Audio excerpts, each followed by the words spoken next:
কিসের এত বাহাদুরি করেন? একটু গভীরভাবে একবার ভাবেন তো। এত কষ্ট করে অর্থ সম্পত্তি করেছেন, এত জুলুম করেছেন, গরিবদের হক মেরে টাকা ইনকাম করেছেন, এত অহংকার করেছেন আপনার সম্পত্তি নিয়ে। এরে মারছেন, ওরে ধরছেন, ওর বাড়ি ভাঙছেন, ওর ঘরে আগুন লাগিয়েছেন। ভাই, একবার একটু ভালো করে ভাবুন। আল্লাহ পাক আপনাকে সামান্য মাটি দিয়ে তৈরি করেছেন। আরো একটু গভীরভাবে ভেবে দেখুন তো, যার জন্য বাড়ি গাড়ি মানুষের সাথে জুলুম করেছেন, আপনি যদি হঠাৎ করে আপনার স্বাদের অট্টালিকা রুম থেকে বের হওয়ার পরে আপনার মৃত্যু হয়, যাদের জন্য আপনি এত সম্পত্তি করেছেন, তারাই আপনাকে আর আপনার ওই শান সৈকতলা রুমে উঠাবে না। যাকে আপনি এত ভালোবেসেছেন, সেই প্রাণের প্রিয়তমাও আপনাকে আর কাছে নিবে না।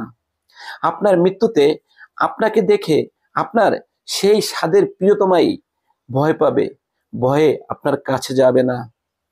কিছুক্ষণ আগেও যে প্রিয়তমা খোঁজ খবর নিচ্ছে, ঠিকমতো খেয়েছেন কিনা, আরো কিছু লাগবে কিনা, আপনার কিসে আরাম হয়, আপনাকে একদিন না দেখলে বারবার ফোন করে জিজ্ঞাসা করেছে আপনি কোথায় আছেন, কেমন আছেন। আর সেই প্রিয়তমাই আপনার থেকে অনেক দূরে।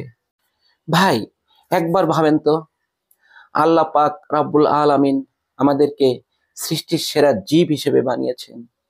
তাই আসুন, আমরা আজ থেকে কারোর উপর জুলুম করব না, গরিবদের হক মারব না। যত অন্যায় কাজ অন্যায় কাজ আছে তার থেকে আমরা নিজেকে বিরত রাখবো। মানুষের কাজে সহযোগিতা করব, মানুষের পাশে দাঁড়ানোর চেষ্টা করব, যাতে আমার মৃত্যুর পরে সারা দুনিয়ার মানুষ আমার জন্য কাঁদবে, আমি আমি হাসতে হাসতে মৃত্যুবরণ করব। আসুন, সবাইকে ভালোবাসি, সবার পাশে দাঁড়াই। প্রিয় ভাই বোনেরা, আমার এই ভিডিও থেকে যদি কেউ কোনো রকমের কষ্ট পেয়ে থাকেন, আমি আপনাদের কাছে ক্ষমা প্রার্থী। আমি আপনাদের কারো মনে কোনো ধরনের কষ্ট দেওয়ার জন্য এই ভিডিওটি তৈরি করিনি।